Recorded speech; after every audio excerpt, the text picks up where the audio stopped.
քանի որ վստահ եմ դուք գիտեք, որ մենք այլևս խորհրդարանական հանրապետություն ենք եւ խորհրդարանը առաջնային դեր է զբաղեցնում եւ падգամավորները ուղիղ ժողովրդի կողմից ընտրված կարծում եմ ոչ միայն կարծում եմ, այլ համոզված ասում եմ, որ 1 միլիոն դրամ աշխատավարձը падգամավորի համար բարձր աշխատավարձ չի։ Պատգամավորները մոտ 800,000 գումար են ստանում, այսինքն անկեղծ ասած, երբ որ քարտով ստանում եմ, հստակ չգիտեմ թիվը եւ այսքան ժամանակ էլ չեմ նայել, թեև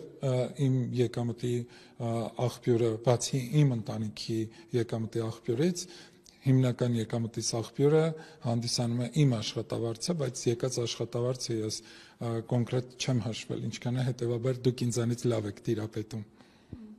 Դուք համարում եք, որ դա բավարար չէ, պետք է 1 միլիոն լինի։ Գոնե 1 միլիոն պետք է ստանա պատգամավորները։ Հանրապետությունում բոլորը պետք է ստանան բարձր աշխատավարձ իրենց աշխատանքը պատշաճ իրականացնելու համար եւ որpիսի մենք պետական համակարգ կարողանանք բերել հրավիրել մարդկանց, ովքեր բարձր մասնագիտական որակավորում ունեն, եւ այս մարդիկ, երբ որ մասնավոր հատված են գնում եւ ստանում են շատ ավելի բարձր աշխատավարձ, մենք շատ ավելի լուրջ խնդրի ենք բախվում։ Եվ ես վստահաբար ասում եմ, որ այո, 1 միլիոն դրամը падգամավորի համար միջին աշխատավարձը